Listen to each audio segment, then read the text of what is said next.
గోవధ అసలు కంట్రోల్ అయ్యే సిచ్యువేషన్ లో ఉందా? ఎందుకంటే ఇప్పుడు ప్రతి 365 డేస్ వాళ్ళు గోవధ చేస్తూనే ఉంటారు. సో దీన్ని ఎట్లా కంట్రోల్ చేయగలుగుతారు? మేము బజరంగ దళ తరపున సంవత్సరం మొత్తంలో గోరక్ష సంరక్షణ సమితి ఇలాగా మా విశ్వ హిందూ పరిషత్ బజరంగ దళ్ ఆధ్వర్యంలో గోరక్షణ చేస్తూనే ఉన్నాం. గోసేవ కార్యక్రమాల్లో తీసుకొచ్చి ఆవులని, ఎద్దులని, ప్రతి ఒక్కటి గోవులని సంరక్షించే పనిలో ఉన్నాం. 365 రోజులు మాకు కొన్ని లెక్కలు ఉన్నాయి. ఎక్కడెక్కడ గో సంరక్షించినాము, ఎక్కడెక్కడైతే ఆవులను తీసుకొచ్చి అన్నిటికీ కాపాడడం జరిగింది.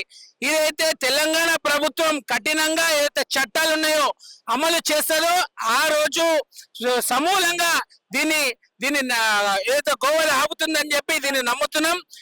ఏదైతే సానుకూలంగానే మేము కార్యక్రమాలు నిర్వహిస్తున్నాం. ఏ రోజు విద్రోహంగా ఏదైతే ఎంఐఎం గుండాలు ఏదైతే రోడ్డు పైకి వచ్చి విచ్చలవిడిగా గలమెత్తి నోరెత్తి ఏదైతే దాడులు చేస్తారో అట్లాంటి కార్యక్రమాలు మేము నిర్వహించలేము. మీరు అట్లాంటి నిర్వహించేదాకా ఎదురు చూడకండి. అయితే కేంద్ర రాష్ట్ర ప్రభుత్వాలు వెంటనే ఏదైతే గోరక్ష చట్టాన్ని అమలు చేయాలని చెప్పి కోరుకుంటూ ఈ రోజు ధర్నా కార్యక్రమం పిలుపునియడం జరిగింది. నల్ల జెండాలతోని ఈరోజు బ్లాక్ డేగా బజరంగ దళ్ పిలుపునిచ్చింది. సో ఇప్పుడు టోలీ చౌకీ ఇష్యూ తీసుకుంటే ఎంఐఎం వాళ్ళు చాలా హల్చల్ క్రియేట్ చేసినారు అండ్ చాలా దాడులు కూడా చేసినారు బజరంగ దళ్ కార్యకర్తల మీద. దీన్ని ఎట్లా చూడొచ్చు అసలు? ఎంఐఎం ఎమ్మెల్యే నాంపల్లి ఎమ్మెల్యే ఆ రోజు ఏదైతే హుటాహుటిన అక్కడ చేరుకున్న కొంతమంది గోరక్షకులు అక్కడ ఒక లారీ వెళ్తుంటే దాన్ని ఆపడం జరిగింది. ఇమీడియట్ వచ్చి దానికి భయం ఎందుకు? అక్కడనే ఆపి ఉన్నాయా లేవా చూపించవచ్చు కదా. అక్కడ నుంచి అంత గడబడి చేసి అంత కొట్లాటలు చేసి అక్కడ నుంచి ఆ లారీని తీసుకుపోయి అక్కడ నుంచి ఉన్న గోవులన్నీ తరలించడం జరిగింది. దానికి పోలీసు వాళ్ళు గిట్ట దానికి సహకరించినట్టే అనిపించింది. అక్కడ చూస్తే అక్కడ మొత్తంగా దానికి ఇప్పటి వరకు ఒక సెక్షన్ బుక్ చేయలేదు, ఒక కేసు బుక్ చేయలేదు. దానికి మేము కఠినంగా డిమాండ్ చేస్తున్నాం. ఆ సంఘటననే కాదు, ఏదైతే ఎమ్మెల్సీ రహమత్ బేగ్ కానీ, ఏదైతే నంపల్లి ఎమ్మెల్యే కానీ, వీళ్ళతో పాటు అనేక కార్పొరేటర్లు, ఎంఐఎం గుండాలు అందరూ ఏదైతే గోవధకి దానికి వాళ్ళ సానుకూలంగా వాళ్ళు ఎంబడి దీన్ని చేయడం జరిగింది. కాబట్టి మేము బజరంగ దళ తరపున డిమాండ్ చేస్తున్నాం. చట్టపరంగా అందరిపై సెక్షన్లు వేసి కేసు పెట్టాలని చెప్పి మేము డిమాండ్ చేస్తున్నాం. సో ఇప్పుడు చూసుకుంటే మీరేమో ఒక దిక్కు కంట్రోల్ చేస్తున్నారు, కానీ వాళ్ళు గోవులను ఎట్లనైనా తీసుకురావాలని చెప్పి మొన్న ఒక ఇన్సిడెంట్ చూసినాము. కార్ లో గోవులను పెట్టేసి మత్తు ఇంజక్షన్లు ఇచ్చేసి కారు డిక్కీలో పెట్టుకొని కూడా తీసుకురావడం చూసినాం. దీన్ని ఎట్లా కంట్రోల్ చేయొచ్చు అసలు? ఇవన్నీ స్మగ్లర్లు చేసే పనండి. ఎక్కడైతే పాత బస్తీలో అనేక చోట ఇట్లాంటివి జరుగుతూనే ఉన్నాయి. మేము ప్రతిసారి చెప్తున్నాం, కొన్ని 6 నెలల ముందు నుంచే వస్తాయి. 6 నెలల ముందు నుంచి వస్తాయి.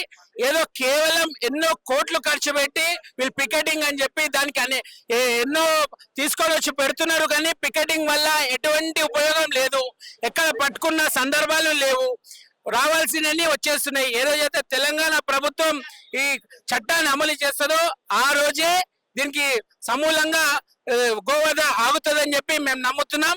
లేదు చోట మా ఉపేక్షించకండి. ఏదైతే మేము వేచి చూస్తున్నామో దాన్ని ఉపేక్షించకండి. ఏ రోజైతే మా కార్యకర్తలని ఆపలేని రోజు వస్తుంది. ఆ రోజు పాత బస్తీలోకి వెళ్ళి ఎక్కడెక్కడున్న అన్ని బయటికి తీసుకొచ్చి మేమే రక్షించుకునే రోజు వస్తుంది. ఆ రోజు గురించి వేచి చేయకుండా ప్రభుత్వం కఠినంగా శిక్ష అమలు చేయాలి. సెక్షన్లు అమలు చేసి దీన్ని కాపాడాలని చెప్పి కోరుకుంటున్నాం. సో ఫైనల్ గా ఏం చెప్పదలుచుకున్నారు? మైనారిటీ సమాజానికి కానీ, హిందూ సమాజానికి కానీ, విశ్వ హిందూ పరిషత్ కానీ, లేకపోతే బజరంగ దళ తరఫున కానీ మీరు ఏం చెప్పదలుచుకున్నారు గోవధ గురించి కానీ, గోరక్ష గురించి కానీ?